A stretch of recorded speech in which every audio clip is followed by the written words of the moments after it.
हे दोस्तों, आखिरकार सैमसंग ने कुछ हफ्तों पहले इंडियन मार्केट में अपनी 4K टीवीज को लॉन्च कर दिया है, जहां पर हमें 43 इंच से लेकर 65 इंच तक के वेरिएंट्स देखने मिलते हैं। तो गाइस, आज की वीडियो में यहां पर हम सैमसंग के इन टीवीज के बारे में डिटेल में बात करने वाले हैं। और गाइस, यहां पर मैं आपको स्पेसिफिकेशन बताकर आपका टाइम वेस्ट नहीं करूंगा, बल्कि कुछ ऐसे की पॉइंट्स पर बात करेंगे जिनके बेसिस पर आप इजीली डिसाइड कर पाओगे कि ये स्मार्ट टीवी आपके लिए अच्छी निकल कर आती है या फिर नहीं, और बाकी अदर टीवीज के कंपैरिजन में सैमसंग की ये स्मार्ट टीवीज कैसे निकल कर आती है। तो गाइस, इस वीडियो को पूरा एंड तक जरूर देखना, और अगर आपको हमारी वीडियोस पसंद आ रही है और आप हमें सपोर्ट करना चाहते हो और ऐसे ही अमेजिंग वीडियोस के लेटेस्ट नोटिफिकेशन पाना चाहते हो, तो गाइस उस रेड कलर के बटन पर क्लिक करो, सब्सक्राइब करो और नोटिफिकेशन बेल को ऑल पर सिलेक्ट कर देना ताकि नोटिफिकेशन आपको प्रॉपर्ली मिलती रहे। तो आइए दोस्तों, फटाफट से इस वीडियो को हम शुरू करते हैं।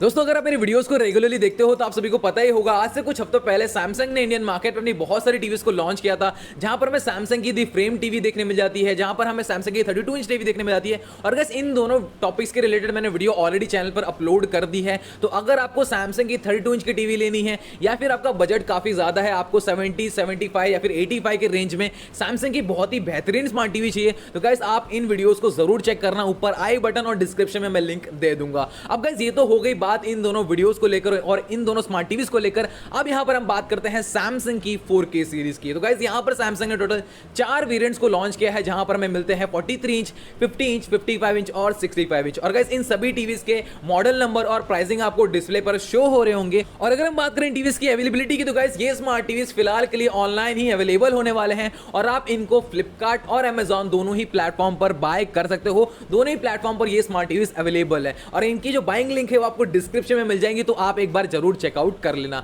अब गाइस, ये तो हो गई बात प्राइस एंड अवेलेबिलिटी की। अब यहां पर हम बात करते हैं इन टीवीज के स्पेसिफिकेशन की। तो गाइस, इन टीवीज के डिटेल स्पेसिफिकेशन आपको डिस्प्ले पर शो हो रहे हैं, तो आप वीडियो को पॉज कर लीजिए और इन टीवीज के अच्छी तरीके से जो स्पेसिफिकेशन है वो आप देख लीजिए, ताकि आपको आइडिया हो जाए कि इन टीवीज में आपको एग्जैक्टली क्या स्पेक्स देखने मिलते हैं। उम्मीद करता हूं कि आपने स्पेसिफिकेशन अच्छी तरीके से देख लिया होगा। अब गाइस, यहां पर हम बात करते हैं कुछ की पॉइंट्स पर, जिनके बेसिस पर आप इजीली डिसाइड कर पाओगे कि ये टीवीज आपके लिए अच्छी ऑप्शन निकल कर आती हैं या फिर नहीं।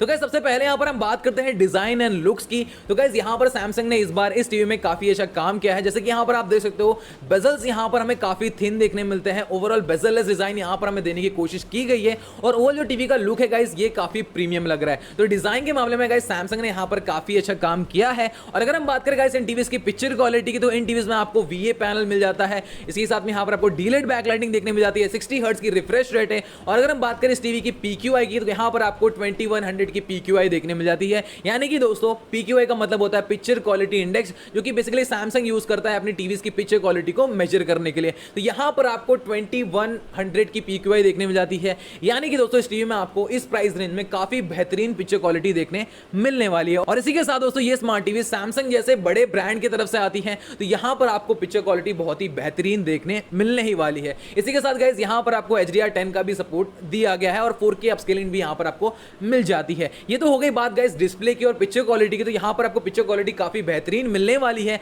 लेकिन अब बात करते हैं नेक्स्ट फैक्टर की, जो कि है गाइस साउंड डिपार्टमेंट। तो गाइस, यहां पर आपको इन सभी टीवीज में, जैसे कि आपने स्पेसिफिकेशन में देखा ही होगा, सभी टीवीज में आपको यहां पर 20 वॉट के स्पीकर्स दिए गए हैं और आपको Dolby digital plus decoding technology मिल जाती है। लेकिन गाइस, मेरे हिसाब से, मेरे पर्सनल ओपिनियन के हिसाब से, अगर आप कोई बड़े स्क्रीन साइज की स्मार्ट टीवी ले रहे हो, फॉर एग्जांपल 55 इंच या फिर 65 इंच की टीवी ले रहे हो और उसमें आपको सिर्फ 20 वॉट के स्पीकर्स देखने मिल रहे हैं, तो गाइस उस केस में आपको साउंड की जो क्वालिटी है वो तो अच्छी मिलेगी, लेकिन जो लाउडनेस है गाइस वो आपको वहां पर नहीं मिलेगा। तो मेरे हिसाब से गाइस, इन टीवीज में आपको एटलीस्ट 30 वॉट के नहीं तो 40 वॉट के स्पीकर्स देखने मिलने चाहिए थे।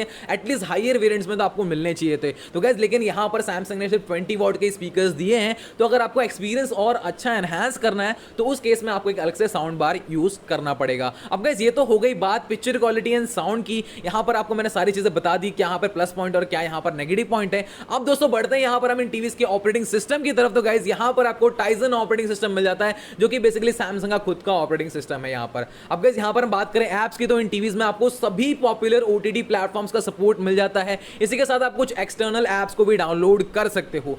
लेकिन अगर आप एक ऐसे टाइप के यूजर हो जहां पर आपको अपने टीवी में और भी एक्सटर्नल ऐप्स को यूज करना है, जैसे कि आप में से बहुत सारे लोगों के कमेंट्स आते हैं कि भाई मुझे मेरे टीवी में जियो टीवी इंस्टॉल करना है, थोप टीवी इंस्टॉल करना है या फिर ओरियो टीवी इंस्टॉल करना है, तो गाइस उस केस में आपके लिए एंड्रॉइड टीवी एक अच्छा ऑप्शन होगी। और बाय द वे गाइस ये जो ऐप्स है ये ऐसे ऐप्स है जिनको अपने टीवी में इंस्टॉल करके सभी लाइव चैनल्स को फ्री में एंजॉय कर सकते हो। तो अगर आपकी कुछ ऐसी रिक्वायरमेंट है तो गाइस उस केस में आपके लिए एंड्रॉइड ऑपरेटिंग सिस्टम बेस्ट रहेगा। और अगर आप इन ऐप्स को इंस्टॉल नहीं करना चाहते हो, आप इनमें इंटरेस्टेड नहीं हो, आपको बस ओटीटी कंटेंट एंजॉय करने हैं अमेजॉन प्राइम वीडियो से, नेटफ्लिक्स से या फिर हॉटस्टार से, तो उस केस में आपके लिए टाइजन ऑपरेटिंग सिस्टम एक बहुत ही बेहतरीन ऑप्शन निकल कर आता है। और इसी के साथ दोस्तों अगर आपको कुछ हैवी गेम्स प्ले करने हैं तो भी उस केस में आपको एंड्रॉइड ऑपरेटिंग सिस्टम ही प्रेफर करना चाहिए, क्योंकि अगर हम बात करें टाइजन ऑपरेटिंग सिस्टम की तो गाइस यहां पर आपको लिमिटेड ऑप्शंस ही मिलते हैं, आप लिमिटेड गेम्स और लिमिटेड ऐप्स को इंस्टॉल कर सकते हो। वही अगर हम बात करें एंड्रॉइड टीवी की तो गाइस वहां पर आपको बहुत ज्यादा फ्रीडम मिलती है,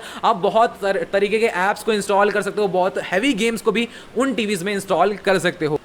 लेकिन दोस्तों यहां पर टाइजन ऑपरेटिंग सिस्टम का भी अपना प्लस पॉइंट है। फॉर एग्जांपल अगर आपके पास एक टीवी है जहां पर आपको सिर्फ 1 GB की रैम देखने मिलती है और अगर आप उस टीवी में एंड्रॉइड ऑपरेटिंग सिस्टम रन करते हो तो उस केस में हो सकता है कि आपकी टीवी लैग हो, क्योंकि एंड्रॉइड ऑपरेटिंग सिस्टम को रन करने के लिए ज्यादा रिसोर्सेज की रिक्वायरमेंट होती है। वही अगर हम बात करें टाइजन ऑपरेटिंग सिस्टम की तो गाइस यहां पर ये ओएस काफी ज्यादा लाइट है और इसको इतनी ज्यादा रिसोर्सेज की रिक्वायरमेंट नहीं होती है। तो गाइस अगर आपके टीवी में कम रैम है तो उस केस में टाइजन ऑपरेटिंग सिस्टम आपको स्मूथली परफॉर्मेंस देने वाला है, यहां पर आपको बिल्कुल भी लैग देखने नहीं मिलेंगे। तो गाइस देखा जाए तो दोनों ही ऑपरेटिंग सिस्टम के अपने अलग अलग प्लस पॉइंट हैं। तो यहां पर जो फैक्टर डिपेंड करता है वो आपके ऊपर डिपेंड करता है कि आपकी रिक्वायरमेंट क्या है और आप किस तरीके से टीवी को यूज करना चाहते हो। बाय द वे दोस्तों आप मुझे कमेंट में जरूर लिख के बताना कि आप कौन से ऑपरेटिंग सिस्टम को प्रेफर करते हो, एंड्रॉइड या फिर टाइजन ऑपरेटिंग सिस्टम। गाइस ये तो हो गई बात ओएस की, लेकिन यहां पर आपको कुछ नए फीचर्स भी मिलते हैं, जैसे कि गाइस इस टीवी में आपको वॉइस असिस्टेंट का सपोर्ट दिया गया है और इस बार गाइस यहां पर सैमसंग ने आपको 3 अलग अलग वॉइस असिस्टेंट का सपोर्ट दिया है।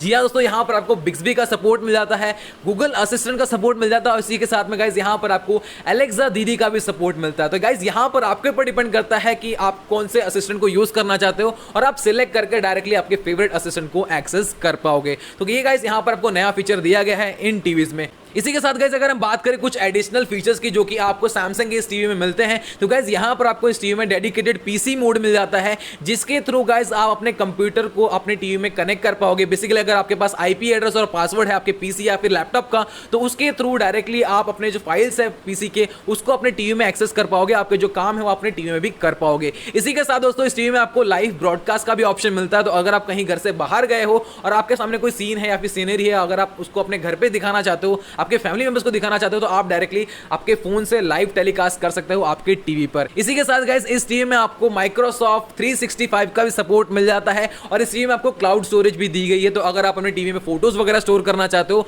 तो वो भी वहां पर कर सकते हो, लेकिन उसके लिए आपको एक्स्ट्रा पे करना पड़ेगा स्टोरेज बाय करने के लिए। तो गाइस ऐसे कुछ नए फीचर्स आपको इस टीवी में मिल जाते हैं। इसी के साथ अगर आपके पास एप्पल डिवाइसेस है तो गाइस इस टीवी में आपको एप्पल एयरप्ले 2 का भी ऑप्शन मिलता है। तो यहां पर इस टीवी में आप अपने एप्पल डिवाइसेस को इजीली कनेक्ट कर पाओगे। तो ओवरऑल देखा जाए तो गाइस ये कुछ नए फीचर्स आपको इस टीवी में मिल रहे हैं। और अगर हम बात करें कनेक्टिविटी ऑप्शन की तो गाइस यहां पर मुझे थोड़ा सा निराशा लग रही है, क्योंकि गाइस इस टीवी में आपको सिर्फ ब्लूटूथ 4.2 का सपोर्ट दिया गया है और सिंगल बैंड वाईफाई यहां पर आपको मिल रहा है।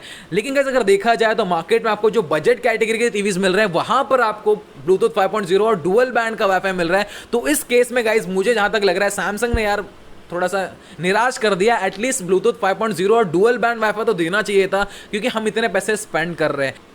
इसी के साथ दोस्तों इन टीवीज में आपको 3 HDMI पोर्ट और 2 USB पोर्ट दिए गए हैं। इसी के साथ यहां पर आपको HDMI ARC पोर्ट का भी सपोर्ट मिल जाता है और इसके अलावा जितने भी एसेंशियल पोर्ट्स होते हैं एक नॉर्मल टीवी में, उन सभी का सपोर्ट आपको इन सैमसंग के टीवीज में देखने मिल जाता है।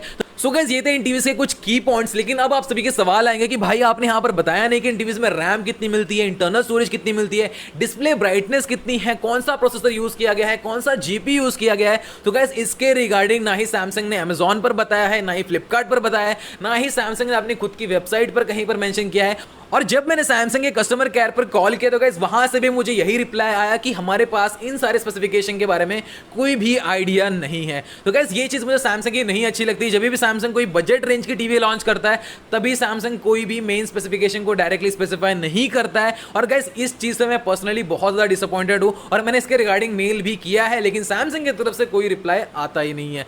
बाय द वे गाइस मेरे हिसाब से इन टीवीज में आपको 1 GB की रैम और 8 GB की इंटरनल स्टोरेज दी जा रही है। और बात करें टीवीज के प्रोसेसर की, गाइस यहां पर आपको सैमसंग का क्वांटम 4K प्रोसेसर मिल जाता है। इसी के साथ गाइस इन टीवीज में आपको माली का 400 GPU दिया गया है, जो कि गाइस मेरे हिसाब से थोड़ा सा डिसअपॉइंटेड है। अगर आप इस टीवी में गेम वगैरह खेलना चाहते हो तो आपको उतनी अच्छी परफॉर्मेंस नहीं देखने मिलेगी। और बात करें हम बजट टीवीज की गाइस, तो आपको बजट टीवीज में भी आपको माली का 470 GPU मिल जाता है। लेकिन गाइस यहां पर सैमसंग ने GPU के रिगार्डिंग थोड़ा सा निराश जरूर किया है। और रैम यहां पर आपको 1 GB की मिलती है और 8 GB की इंटरनल स्टोरेज मिल रही है। लेकिन दोस्तों यहां पर आपको टाइजन ऑपरेटिंग सिस्टम मिल जाता है, तो आपकी टीवी लैग नहीं होगी। अगर इस टीवी में एंड्रॉइड ऑपरेटिंग सिस्टम होता है तो मे भी आपको लैग वगैरह देखने में मिल जाता है। लेकिन यहां पर 1 GB रैम और 8 GB इंटरनल स्टोरेज में आपकी टीवी काफी अच्छा परफॉर्मेंस आपको दे देगी। तो गाइस ये थे इन टीवीज के बारे में क्विक ओवरव्यू। अब दोस्तों इस वीडियो का सबसे इंटरेस्टिंग पार्ट आता है और आप इस वीडियो को बिल्कुल भी स्किप मत करना। अब गाइस यहां पर सवाल आता है कि क्या हमें इन टीवीज को लेना चाहिए या फिर नहीं।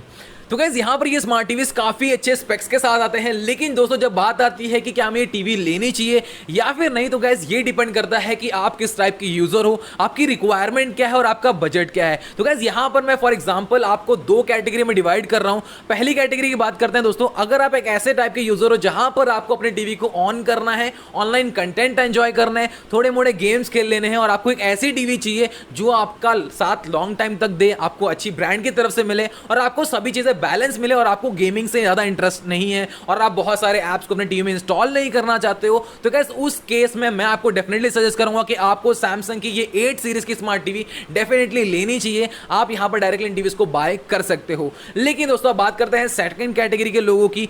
तो अगर आप एक ऐसे टाइप के यूजर हो जहां पर आपको अपने टीवी में और भी एक्सटर्नल ऐप्स को यूज करना है जिनकी मदद से आप फ्री लाइव चैनल्स को एक्सेस कर पाओ, फ्री मूवीज को एक्सेस कर पाओ, और इसी के साथ अगर आपको गेम्स खेलना पसंद है, आप हैवी गेम्स प्ले करना चाहते हो जहां पर ग्राफिक्स काफी अच्छे हो, तो उस केस में आपको एंड्रॉइड टीवीज की तरफ जाना चाहिए। और इसी के साथ दोस्तों अगर आपका बजट कम है और आप कम बजट में अच्छी स्क्रीन साइज चाहते हो जहां पर आपको टीवीज में कनेक्टिविटी ऑप्शन काफी अच्छी मिले, टीवीज के अंदर रैम और इंटरनल स्टोरेज कैपेसिटी काफी अच्छी मिले, तो गाइस उस केस में आपको डेफिनेटली सजेस्ट करूंगा कि आपको कोई बजट कैटेगरी के एंड्रॉइड टीवीज लेनी चाहिए। और उस केस में गाइस आपको मैं कुछ टीवीज प्रेफर करना चाहूंगा। तो अगर आपका बजट कम है और आप एंड्रॉइड टीवी लेना चाहते हो तो उस केस में आप व्यू की अल्ट्रा 4K स्मार्ट टीवी को कंसीडर कर सकते हो। और अगर आपका थोड़ा सा बजट अच्छा है तो आप नोकिया की स्मार्ट टीवी को कंसीडर कर सकते हो। और अगर आपका बजट थोड़ा और भी कम है तो गाइस उस केस में आप कोडैक की CA स्मार्ट टीवी को कंसीडर कर सकते हो।